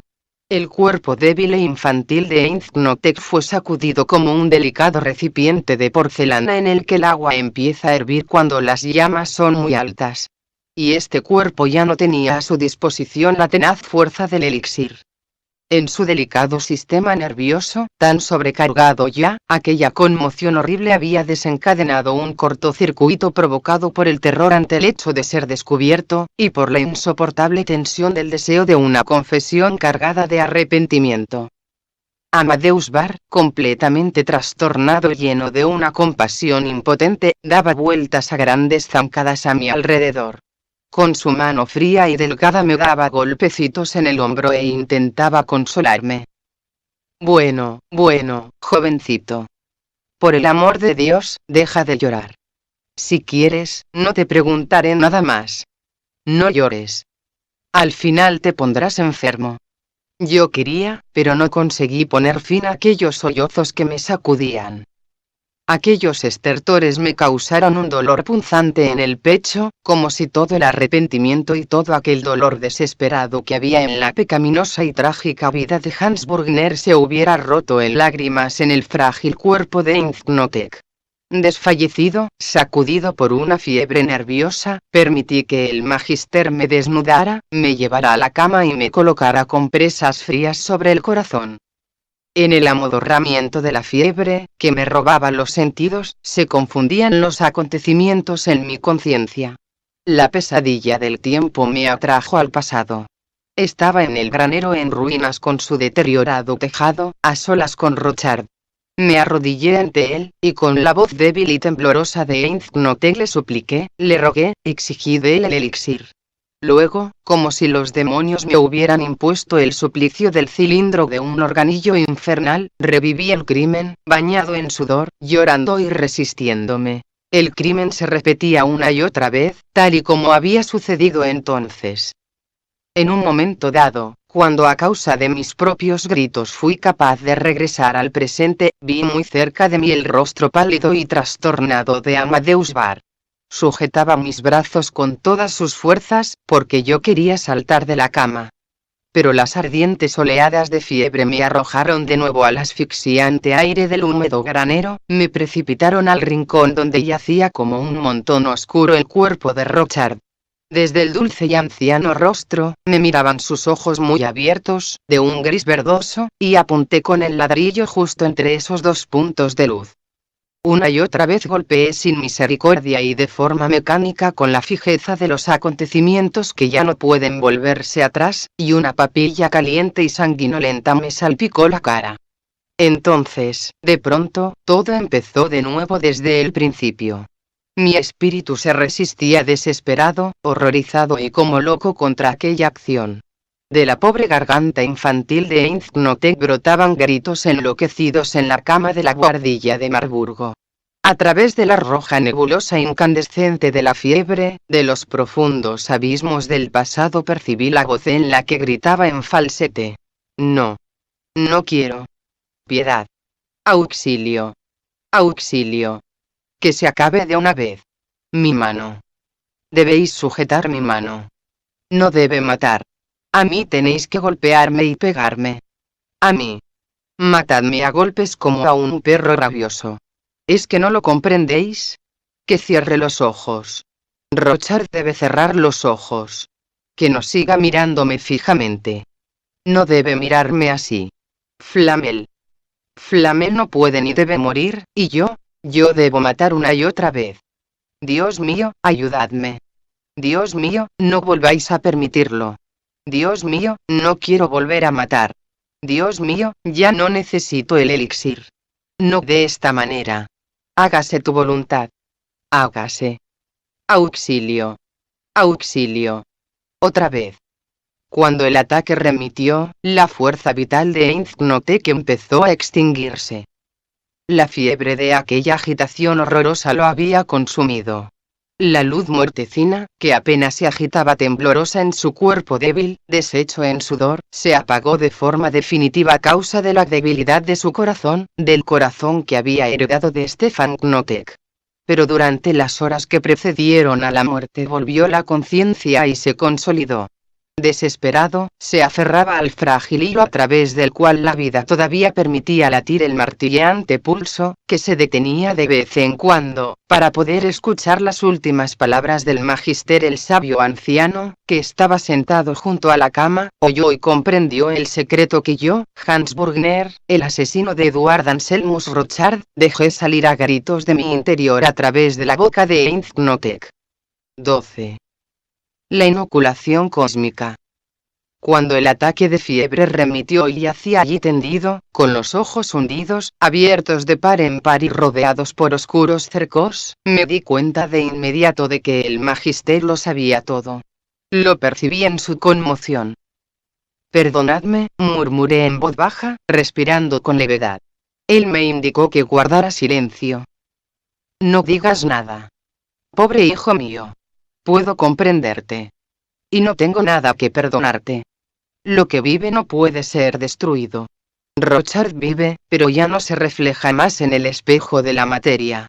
Pero tú has caído en una terrible trampa. Querías atrapar la vida y te has perdido en el pantano de la muerte. Sé por qué has venido hasta mí. Ahora lo sé. Lo sé todo sobre ti y quiero ayudarte. En la medida en que un ser humano puede ayudar a otro. Quiero mostrarte dónde empieza el camino, pero tú debes dar el primer paso. Te diré todo cuanto pueda decirte sin peligro. Cuando percibió el brillo de alegría agradecida en mis ojos y mi esfuerzo por decir algo, colocó su mano delgada sobre mi frente. No digas nada. Necesito tus fuerzas. Por eso no hago llamar a tus padres. Cada momento es valiosísimo. ¿O quieres que mande a buscarlos? Yo sacudí con fuerza la cabeza. Está bien. Comprenderás que no puedo darte más que indicaciones. Lo que debes hacer no te resultará por ello más fácil. El elixir que conseguiste mediante el asesinato te ha convertido en un esclavo en el punto más bajo del mundo emocional. Para ti fue como un veneno mortal. Y contra ese veneno tan solo existe un antídoto: la transmutación. Deberás llevarla a cabo y hacerlo en los 3 niveles al mismo tiempo. La transmutación es tu salvación. Tienes que esforzarte, aprender y experimentar hasta que hayas descifrado el secreto de las 3 llaves que abren al mismo tiempo. Esta operación no puede hacerla nadie por ti. Escucha. Debes encontrar la materia prima. Descubrir cómo se llama aquella materia original, que oculta en sí misma la muerte, la putrefacción y la resurrección. Debes abrirte paso hasta el gran y oscuro seno materno, del que procede la vida. Este es el punto más decisivo del nivel material y la atadura solo puede deshacerse en él. Esto nunca sucederá en los 2 niveles más elevados, el nivel astral o el nivel mental, porque en ese caso la materia sigue atada. En lo astral y en lo mental no se da el nivel material, pero lo astral y lo mental existen en el nivel material. Todo esto ahora todavía puede parecerte incomprensible y confuso, pero quiero inoculártelo. Busca el sentido. Todo tu ser, todas tus experiencias responden a que detrás de todo hay un sentido. La simultaneidad es solo posible en el mundo lleno de pesadillas de la materia. En una estancia se reza, en otra se blasfema. En una se asesina, en otra se engendra. En el Evangelio se habla de las 2 mujeres que están recolectando en el campo, y se dice que una es tomada y la otra es rechazada. En ese campo, en el nivel de la materia, pueden estar una junto a la otra según las leyes del cuerpo. Todas las posibilidades existen en esta tierra, la posibilidad de la condenación, pero también la de la resurrección. El ser humano es el equinoccio del cosmos. Es la encrucijada de todas las fronteras. Por lo tanto, la transmutación debe tener lugar en los tres niveles al mismo tiempo. El desarrollo de la operación es un proceso que, en contraposición con el esfuerzo, se encuentra en el ser, en dirección opuesta al proceso del deseo, el engendramiento y el nacimiento. El nacimiento es un movimiento en dirección hacia la materia. El polo opuesto del nacimiento es la muerte. Todos los sabios y filósofos llaman sin interrupción a las puertas de la muerte, porque saben, sienten o intuyen que detrás está la solución a todos los misterios, la libertad y la resurrección. Según los adeptos a la alquimia, todo debe morir y descomponerse antes de poder resucitar. En el ámbito del cuerpo físico, por lo tanto, la transmutación está en oposición al engendramiento y al nacimiento, pero guarda analogías con ellos, solo que en dirección opuesta. Para ello es necesaria la comunicación del principio femenino y masculino, la boda química. En la boda química, que tiene lugar en el seno original de la materia prima, resuena una irresistible palabra, el conjuro que convoca a todas las fuerzas físicas y astrales del mago, las formas materiales y emocionales creadas, también aquellas que vagan errantes expulsadas como golem, y también las que descansan en estado latente. La materia prima es ese matraz en el que el mago, en la medida que la transmutación ha tenido éxito, mete al espíritu en plena posesión de su fuerza y el complejo de la creación que hasta el momento vagaba sin dirección. Y este espíritu estará ahora a su servicio y cumplirá todos sus deseos. Sus fuerzas regresarán a él, las dominará, y su poder será ilimitado. Pero el éxito del experimento dependerá de que él haya dado muerte en su propio interior al deseo de poder. Porque solo puede conseguir la piedra filosofal quien efectivamente la utilice al servicio de la sabiduría y vea en ella las llaves que abrirán ante él las tres puertas de la liberación. La ola del enorme océano me azotó de nuevo y me arrancó de los débiles y pequeños pilares del cuerpo de Inzknotek. En el suelo del cuartito apareció en 3 dimensiones el rostro del delgado y bendito anciano que se inclinaba sobre mi cama. De nuevo me revolcaba en la sucia espesura astral, de un verde negruzco, echando espumarajos por la boca como un lobo guía expulsado, rodeado de una manada de lobos hambrientos, asustados y espantosos. Para entonces ya sabía que mis acompañantes, los apocalípticos monstruos y signos de mal augurio, eran yo mismo, formaban parte de mí, eran mis criaturas, mis propias fuerzas, que me dominarían mientras yo no consiguiera dominarlas a ellas. El salvaje huracán del miedo y de las sensaciones me zarandeaba de aquí para allá, me arrastraba, pero ellos, impotentes, iban conmigo, encadenados a mí por cientos y cientos de cordones umbilicales. Si los seres humanos asistieran alguna vez a la aparición de estas formas extravagantes, asombrosas, infames y malignas, si descubrieran el terrible secreto de su propio ser, de su fuerza vital, nunca permitirían que brotara en ellos ni el más mínimo pensamiento instintivo, lascivo, emocional. Matarían sus pasiones, de la misma manera que el ser humano destruye los huevos de cobra. Este estado entre la vida y la muerte tan solo se diferenciaba de aquella otra condición de la época anterior al nacimiento de Inzknotek, por el hecho de que yo tenía una idea. La minúscula semilla de la idea de la transmutación había empezado a germinar en mí. En medio del vertiginoso caos de voces y formas, de aquel torbellino de fuerzas que me atraían y amenazaban con absorberme con todo su poder, me agarraba desesperado a mi objetivo, y me aferraba a él con fuerza como a una boya sacudida por la tormenta, que sale una y otra vez a la superficie a través de la espuma sucia. En medio de los rojos torbellinos de la voluptuosidad que giraban por encima de cuerpos humanos que se apareaban, hubo algunos que me atrajeron sedientos, y aunque me dispuse a acercarme a la oscura puerta gris, la idea en la que concentraba todas mis fuerzas y todos mis pensamientos tomó en mí una extraña figura, que no me permitió cruzar ese umbral. Gracias a la idea mágica de la transmutación me especialicé, lo que me llevó a cambiar mi estructura y a exigir otras condiciones. No fue fácil, con aquel extraño embarazo anímico, echar el ancla en algún lugar. Todas las veces que encontré un útero que establecía contacto conmigo con su afinidad nerviosa, sensible y extravagante, era incapaz de llevar el embarazo a término. O bien me expulsaba, o bien no podía acumular la suficiente fuerza vital para que yo pudiera sobrevivir más de un par de meses después de mi nacimiento. Fueron experimentos agotadores y horribles aquellos intentos de concepción, de desarrollo embrional, de nacimientos malogrados y de muerte, hasta que por fin conseguí alcanzar tierra firme el 25 de diciembre de 1616. 13. Sol y Luna. Me pusieron el nombre de mi padre, que en el momento de mi nacimiento ya tenía bastantes años, y me llamaron Giuseppe Francesco Borri.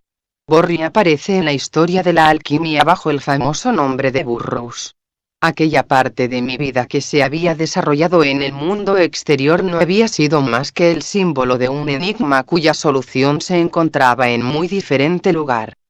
Los atributos que fueron ligados al nombre Burroughs se basaban en la estrechez de miras, en el rechazo de personas de pocas luces frente a lo inusual y lo incomprensible. Burroughs en modo alguno era un charlatán sin escrúpulos que se valiera de cualquier medio para conseguir el objetivo de asegurarse una vida regalada. Qué lejos estaba yo, ya entonces, del deseo de una vida regalada. Pero, ¿qué habría podido revelar a mis contemporáneos acerca de mi verdadero objetivo? ¿A quién podía permitir echar una ojeada a mi cosmos interior acosado lleno de cataclismos? ¿A quién podría contarle algo acerca de mis extravagantes ataduras y sobre mi trágica unión con el homúnculus? Mi padre era médico y la práctica de la alquimia era su ocupación predilecta. Su carácter apacible, que le hacía eludir cualquier discusión siempre que le fuera posible, lo hacía retroceder con espanto ante aquellas luchas apasionadas que había en torno a aquella ciencia, por lo que se dio por satisfecho con modestos éxitos parciales. De haber vivido en la época actual, lo más probable es que se hubiera dedicado a la biología en algún instituto pequeño y gris. Mi madre era una criatura enfermiza e hipersensible, mucho más joven que su esposo. Había llegado a la casa en calidad de lejana pariente pobre para ocuparse de las tareas del hogar. Pero con ella entró una dulce alegría en la vida de mi padre, que le tomó a aquella mujer frágil y adorable un cariño infinito, sin pensar ni en sueños en llegar a tomarla por esposa. Fue mi madre la que quiso casarse con él. Todo el mundo consideró sus propósitos un capricho incomprensible y se hizo lo imposible por quitarle de la cabeza la idea de querer unir su vida a un hombre que era 25 años mayor que ella. Pero mi madre no se dejó disuadir de su plan y por fin consiguió confundir, conmover y asombrar con sus argumentos a su elegido, a ese hombre que se asustaba incluso ante la evocación de un tardío temporal como aquel. Ya no contaba con que pudiera aparecer en su destino una posibilidad semejante, y tampoco la deseaba. Ansiaba reflexionar en soledad, la tranquilidad senil de su cama no compartida. Se podría escudriñar el mundo entero, argumentaba mi madre, sin encontrar a una mujer o a un hombre con quien poder pasar la vida en paz, siendo amigos y manteniendo sensatas conversaciones. Soy demasiado débil para soportar la ruda pasión de los jóvenes fuertes y ardientes, y tú no eres lo bastante joven como para encontrar una compañera que se ocupe de todo, que comprenda tus pensamientos y tu trabajo y no altere tu tranquilidad con absurdas incongruencias. A ninguno de los dos nos gusta estar solos, ambos nos sentimos a gusto en compañía del otro. ¿Por qué no deberías casarte conmigo? ¿Solo porque no responde a la norma establecida?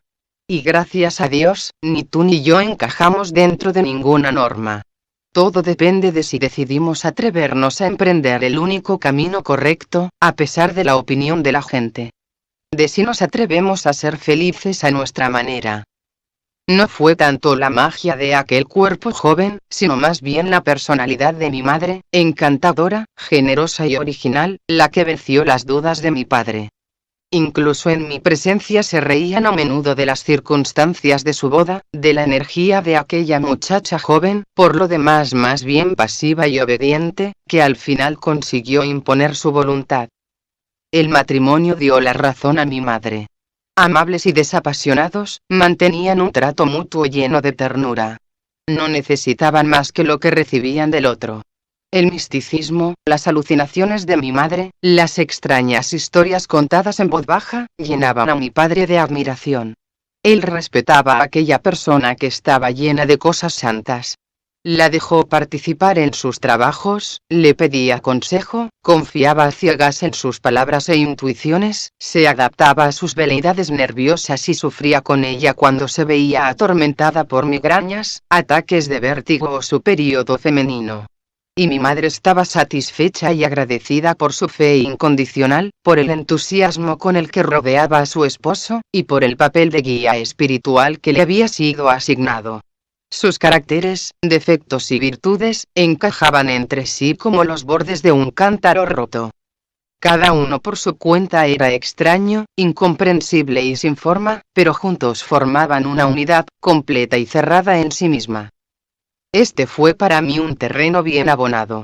Por fin había llegado a un entorno que se asemejaba a mí en su peculiaridad y extravagancia. Me sentí como un animal que tiene que esconderse bajo la protección del perfecto mimetismo.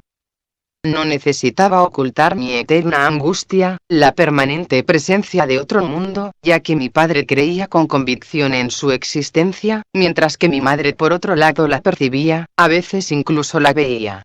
Su cuerpo de muchacha, que no se había desarrollado lo suficiente, su sistema nervioso que reaccionaba al más leve influjo, no eran más que un velo transparente ante su tercer ojo, abierto al mundo de los espíritus, y observaba ese reino como desde detrás de una cortina de tul que por las noches se cuelga en las ventanas y a través de la cual se vislumbran a la luz de la luna los perfiles del jardín resplandeciente.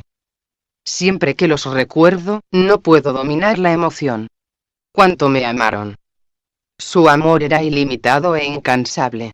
Cuántas veces, desde que yo era un niño de pecho, permanecieron sentados junto a mi cama, respirando con suavidad, cogidos de la mano, sin apartar los ojos de mí, contemplándome expectantes cuando mi alma erraba por el laberinto del mundo astral o mi cuerpo infantil se bañaba en sudor a causa de los recuerdos. Si me despertaba sobresaltado de mis sueños, siempre me encontraba con esos dos pares de ojos ante mí, resplandecientes de dulzura y ternura. Mi madre percibía lo que me sucedía y sabía lo que tenía que hacer. Era la primera mujer en mi vida por medio de cuya figura bendita comprendí el misterio del otro sexo. Detrás de la existencia de mariposa de la mujercita meticulosa, ansiosa, egoísta, caprichosa, excitable y superficial, en su figura vislumbré los perfiles del dulce y gran ser maternal. Solo a su lado empecé a sospechar que la solución de las cosas debía buscarse en ese ser protector, atento, que todo lo entiende, sanador y femenino. Mi madre era la única que podía mantener alejados de mí a mis espíritus atormentadores. Con sus manos delgadas, de largos dedos, huesudas y llenas de venas, me acariciaba el cuerpo 3 o 4 veces. Todavía hoy veo la expresión de su rostro en esas ocasiones, atenta, concentrada en su propio interior. Sus grandes párpados hinchados y abolsados caían sobre sus ojos, y yo creía poder ver sus ojos brillantes, acariciadores, castaño claros, incluso a través de los párpados. Despacio, dejaba resbalar su mano sobre mi cuerpo bañado en sudor, encogido y convulso. No me tocaba, podía percibir la distancia entre la palma de su mano y mi piel, pero aún así, podía notar un contacto tibio y dulce. La rigidez me abandonaba, la sofocante proximidad astral remitía, el denso olor a podrido desaparecía y mis pulmones se llenaban de aire fresco. Mis miembros se relajaban. Una agradable sensación de cansancio se apoderaba de mí como un fresco soplo de viento. Me adormecía. Una imagen recurrente me permitía abandonarme al sueño en las noches de insomnio. Yo estoy echado boca arriba, con los ojos entornados, en el interior de un bote, que se desliza sin hacer ruido sobre aguas transparentes y tranquilas como un espejo. En la proa del bote hay una figura, de espaldas a mí, que lleva una larga túnica de color pálido, con capucha, remando con movimientos lentos y silenciosos. A mi alrededor el agua está tranquila, me rodea un aire nítido, y por encima de mí hay un cielo claro, que se refleja en el agua y que se cierra en un círculo. Así viajamos los dos con un objetivo desconocido a través del espacio infinito hasta que nos fundimos en la modorra de esta luz fresca e idílica. Cuando se trataba de mí, el ingenio creativo de mi madre no tenía límites. Importunaba a su mundo interior con insistencia, con toda clase de deseos y súplicas de ayuda, insistiendo hasta que conseguía traspasar las puertas del misterio.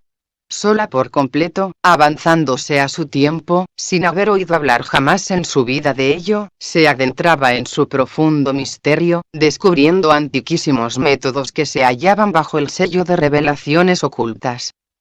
Abriéndose paso, atenta, hacia su propio interior, desenterró en sí misma soluciones y respuestas que demostraron ser auténticas llaves.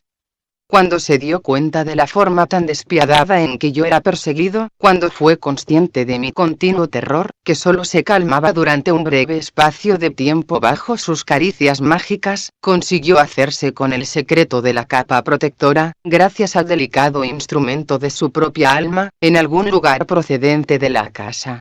Noche tras noche me envolvía en una capa protectora invisible, tejida de concentración. Ahora te tapo bien, decía en voz baja, mientras permanecía sentada en mi cama con una expresión seria y concentrada en el rostro.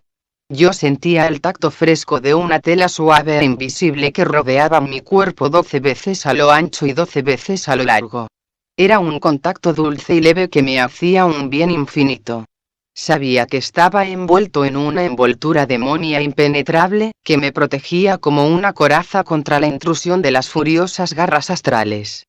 El tejido se derramaba a través de los ojos de mi madre, desde su alma un tejido limpio y denso, más fuerte que cualquier pecado y cualquier pasión, porque me envolvía con un amor insuperable y con una voluntad invencible. En una ocasión escuché una conversación que mantenían sobre mí. Por aquel entonces yo tenía 11 años. Les había revelado algunas cosas, pero todavía no podía decirles que me acordaba de mi vida anterior, de mi nombre y de mis acciones. No les ocultaba mi forma de pensar, que era mucho más madura de lo que correspondía a mi edad, mis oscuras relaciones con el otro mundo. Pero temblaba ante el pensamiento de que me rechazaran llenos de espanto en cuanto conocieran mi pecado. La conciencia viva de mi identidad estaba despierta en mí de forma permanente. Consideraba mi cuerpo una mera máscara y me reconocía a mí mismo en ese envoltorio, como aquel Hans Burgner, el asesino, que intentaba huir de su pecado.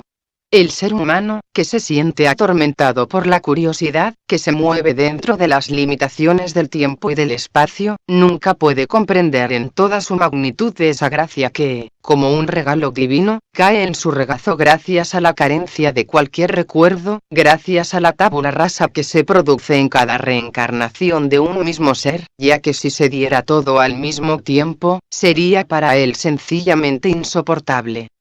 En la actualidad, los médicos intentan por medio de precavidos y laboriosos experimentos hacer aflorar desde el subconsciente las heridas y pequeños delitos de una única vida y analizarlos. E incluso esas minúsculas piedras que se han sumergido, cuántos impedimentos pueden construir, cuántos trastornos del sistema nervioso pueden causar. ¿Cómo podría el ser humano con su alma lábil, que se balancea en el fino alambre de una única generación grabada por el miedo, soportar la carga infinita de la reencarnación, del afán de gloria y de los tormentos de la muerte, persiguiéndolo durante generaciones? Mi padre y mi madre estaban sentados en el pequeño patio interior cuadrado, cubierto de baldosas de mosaico negras y blancas, en el que reinaba una paz inusual. En el centro, sobre la superficie del agua irisada de un pequeño estanque, temblaba un ligero velo de polvo.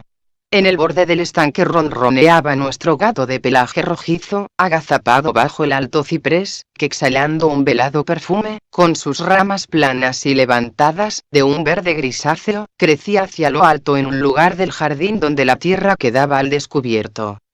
Bajo este árbol se sentaba también mi madre en su sillón de brazos de respaldo rígido y bordaba flores con hilos de colores, en un pedazo de seda que brillaba como la laca. Siempre llevaba un vestido azul. De las largas mangas ahuecadas de su corpino de terciopelo azul oscuro, de escote cerrado, asomaban los pliegues de lino azul claro. Cubría su pelo rubio ceniza, peinado en pequeños tirabuzones, con una redecilla de seda también azul. En el pecho y en los dedos portaba antiguas joyas, una de las cuales mostraba un extraño dibujo, una figura de mujer, de pecho plano, alta, delgada, metida en un triángulo invertido, que pisoteaba la cabeza de una serpiente.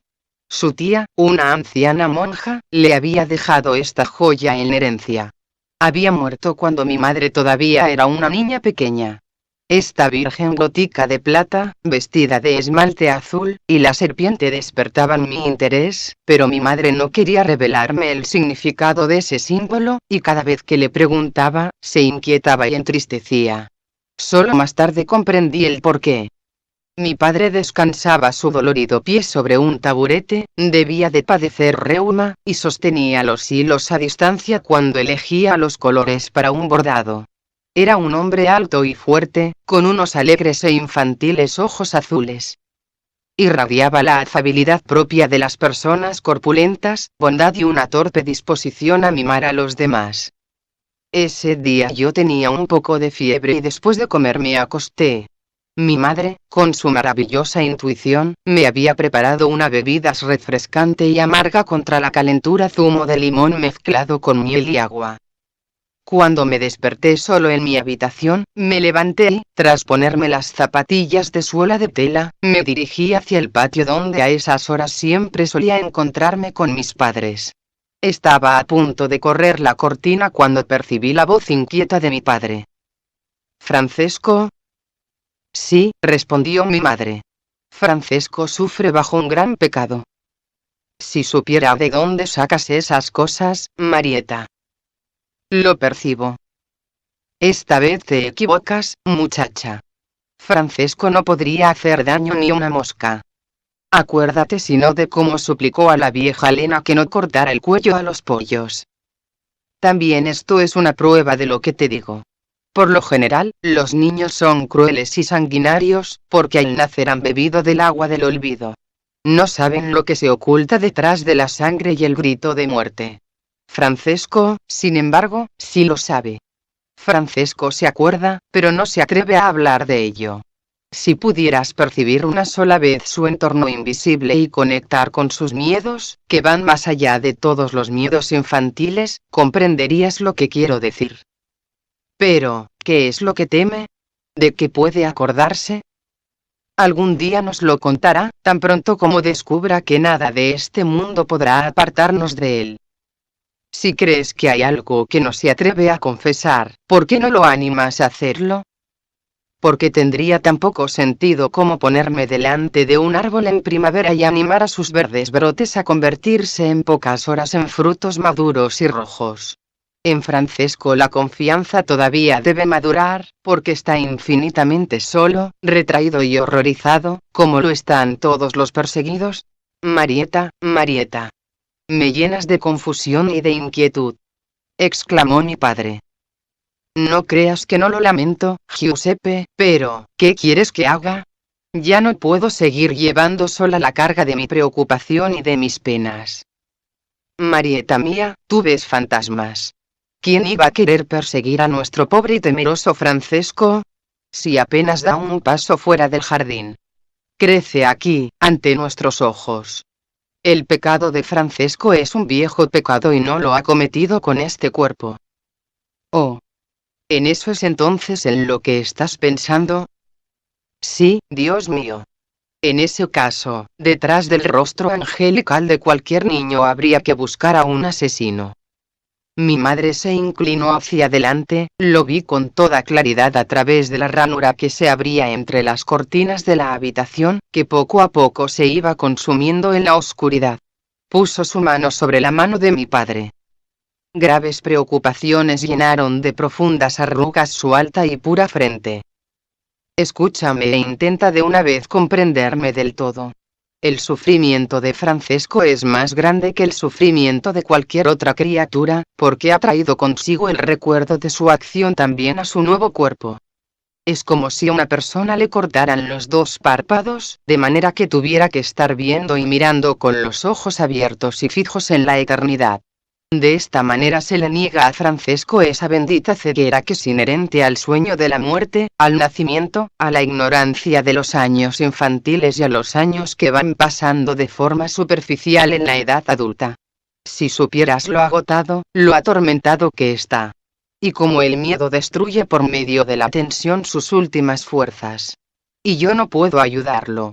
No puedo hacer nada por él. A veces quisiera yo misma huir en la muerte de mi propia impotencia y desesperación. Su voz fue ahogada por las lágrimas. Ocultó el rostro con ambas manos y sollozó con suavidad y desesperación. Mi padre alargó los brazos hacia ella y la tomó, como a un niño, sobre sus rodillas. El jardín se sumergía ya en un crepúsculo plateado y sus figuras se difuminaban bajo la densa sombra del ciprés. A través de esa niebla nacarada, me llegaba el murmullo tranquilizador y consolador de mi padre. Tranquilízate, querida. No te atormentes. Calma, hay que conservar la calma. Sé que tú nunca huirías de forma pecaminosa de los sufrimientos y de la responsabilidad. Todos nosotros nos vamos forjando en la sagrada vasija de Dios, y todo aquel que es tocado por el torturante y maravilloso fuego del amor debe considerarse afortunado. ¿Acaso no amamos nosotros a Francesco más que a nuestra propia vida? ¿Quién iba a comprenderlo? ¿Quién iba a consolarlo si también nosotros le falláramos? Viviremos tanto como nos haya sido concedido y nos mantendremos a su lado. Si él ha cometido un error, nosotros no dejaremos en paz al cielo y suplicaremos perdón. Cuando esté cansado le prepararemos su cama con nuestra ternura, y cuando tenga miedo le protegeremos con cuerpo y alma. Giuseppe. Mi bien amado. Percibí la voz ahogada en llanto de mi madre. La oscuridad del atardecer caía ya sobre nuestro jardín, soy débil como la pálida y endeble luna. ¿Dónde estaría yo sin la firme y vivificadora energía solar que tú tienes? Eso está bien, Marieta. El sol y la luna son un poderoso tiro místico. La auténtica unión de dos seres solo puede llevarse a cabo allí donde un alma irradia las cualidades de la luna, mientras que la otra irradia las del sol. Mi madre se levantó, de manera que su cabeza quedó iluminada por la luz crepuscular de la luna. Se pasó la mano por la cara. ¿Cuánto duerme hoy Francesco? Es por la fiebre. Cuando mi madre, con una vela en la mano, se acercó a mi cama, me encontró con los ojos cerrados echado de espaldas. El roce de su vestido me reveló que se inclinaba sobre mí. Sus suaves dedos tocaron mis mejillas húmedas. Ha llorado, susurró hacia atrás. Ha llorado en sueños, querida. ¿Por qué fingía ante ellos? ¿Por qué no me había precipitado corriendo al jardín? ¿Por qué no me arrodillé llorando ante ellos, golpeando mi pecho? ¿Qué me detenía? ¿Quizás una falta de confianza? No. Sabía que podía confiar más en ellos que en mí mismo. Sabía que su amor era ilimitado e incondicional. ¿Por qué me había vuelto a meter en mi cama, con los ojos cerrados, la boca apretada, mudo? Porque fingí dormir cuando nunca antes se me había ofrecido una oportunidad semejante, que me atraía con la fuerza vivificadora y curativa del amor. Todo mi interior respondía desde ese caos ardiente a esta llamada. Todos mis recuerdos oscuros, horribles, petrificados, se desataron, se rompieron contra las rocas, contra las esclusas, en el enloquecido deseo de desbordarse por fin por los canales de las palabras. Pero permanecí mudo. Me vi paralizado por un sentimiento absolutamente nuevo, el de la compasión. Si solo pensara en mí habría descargado mi pesada carga sobre ellos, buscando alivio con ansiedad. Pero desde que podía pensar, me invadió un anhelo afectuoso, nunca antes experimentado y dolorosamente dulce, el deseo de proteger a alguien. Ante Amadeus Bar, todavía habían sido la vergüenza, el miedo y una reservada precaución lo que siempre me había impedido hablar. Sin embargo, esta vez quería llevar la carga de la responsabilidad de mis pecados yo solo. Sentía que, a pesar de lo mucho que mis padres se preocupaban por mí, les resultaría más fácil soportar esta situación que conocer mi pasado y sus consecuencias. Durante días, durante semanas, lucharon en mi interior la necesidad de hablar y la reflexión. Mi madre, que probablemente percibía mi lucha interior y que también sabía que ya no me quedaba mucho tiempo, se decidió a hablarme con franqueza y empezó a rogarme llorando que me desahogara de una vez. Cada vez que me alejaba de ella, mi resistencia se veía rota por sus lágrimas y sus palabras. Lo que más habría deseado habría sido correr y contárselo todo. Pero cuando me encontraba frente a ella, me horrorizaba su doliente aspecto. Esperaba otro niño y había adelgazado terriblemente. No podía retener ningún alimento, sufría dolores de espalda, apenas podía caminar y al final no quiso levantarse más de su cama. Incluso mi padre enfermó de preocupación. Una noche sucedió lo que todos habíamos temido. El parto prematuro se inició con una violenta hemorragia. Debían ser unos dolores inhumanos los que desgarraban el delicado y débil cuerpo de mi madre. Lanzó inarticulados gritos de dolor, que se repetían de forma rítmica, y que salían de su boca, a veces más débiles, a veces más fuertes, como las arias terribles de un compositor de ópera enloquecido. Esta voz estremecedora llenó la casa de espanto y de desesperación impotente. Aún hoy me invade todavía aquella absoluta confusión intuitiva con la que vagaba por las habitaciones a oscuras, que estaban llenas de mujeres de una palidez horripilante, de una silbante corriente de aire, de ligeros murmullos, de chapoteos y de asmáticos y enfermos olores. En mí se agitaba el pánico ante lo desconocido, ante el destierro, ante el absoluto desamparo. Me escondía en apartadas habitaciones de los gritos ensordecedores del tormento. Murmuraba, tartamudeando para mí mismo, con los dientes castañeteándome, dejando escapar palabras sin sentido, rezando y maldiciendo, me arrojaba en las camas abandonadas de la servidumbre, tapándome los oídos y, enloqueciendo, exigía: no, no, no quiero que esto suceda. Es infame y malvado hacerle daño a ella. Ella es buena. Eso ya lo sabes tú mismo. Tú mismo sabes que es mejor que todos y que es débil. No debes atormentar a esta pobre mujer, menuda y débil. ¿Te enteras? No la atormentes. No puedes hacerle daño. Dios. Dios mío. Ayúdala de inmediato. Ahora mismo. Su voz siguió chillando, me fustigó hasta hacerme huir al jardín, pero la preocupación me hizo volver. Los gritos no cesaban. 2 días y 2 noches laceraron nuestro corazón y nuestra alma como un cilicio. Vi cómo Madalena, la comadrona, sostenía al segundo día a mi padre cuando éste abandonó la sala de partos. Lo conducía como a un niño. Mi padre lloraba y se lamentaba, sin ocultar el rostro. No vais a dejarla morir, ¿verdad, Madalena? Por el amor de Dios, no permitáis que mi pequeña niña se desangre. Estaba en camisa, con manchas de sangre dibujadas sobre el lino blanco. Su mano temblaba y se tambaleaba como un borracho. Madalena lo condujo hacia el sillón. Dejadlo en nuestras manos, tened calma, Messer Borri. Hacemos todo cuanto podemos por ella. De todas formas, vos no podéis seguir ayudando, apenas podéis sosteneros en pie. No. No. Debo volver. Debo volver. Repetía el pobre hombre de forma mecánica. Sus párpados se cerraban pesados como el plomo una y otra vez.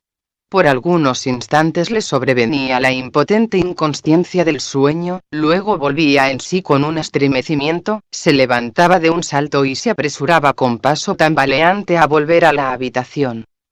Mis propios sufrimientos físicos, el ácido concentrado y corrosivo de mi miedo, mi vergüenza y mi conciencia de culpa no podían abrir en mí una herida más ardiente que la compasión que sentía por mi padre y mi madre.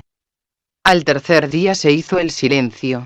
Pero ya antes pudo percibirse en su voz débil y rota, que las fuerzas de mi madre estaban agotadas. El silencio que cayó sobre nosotros era mucho más horrible que los gritos desatados.